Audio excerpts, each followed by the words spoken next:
olsun zahir alemde, zahir alemde, ahir aleminde huri isteme. Cehennem cenneti sildim tek bir kalemde, gerçeği sunmaya piri istemem. Gerçeği demeyen dost dost piri istemem.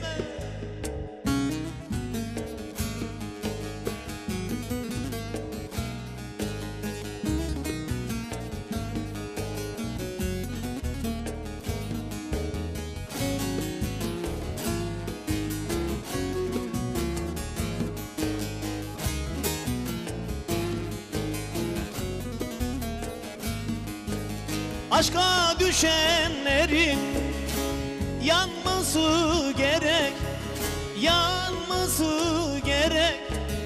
Bülbülün dalına konması gerek.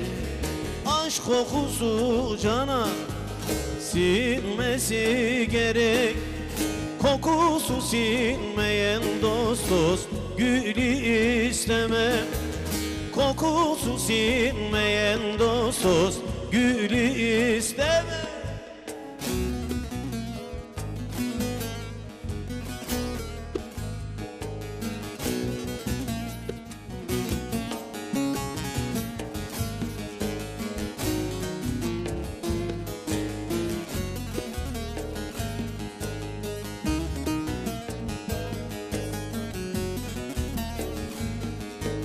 Bana bir şey anlat gerçek babında, ilim babında.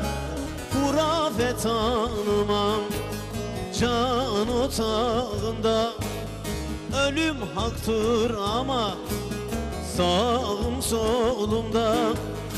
Ölü gibi duran dost dost diri isteme.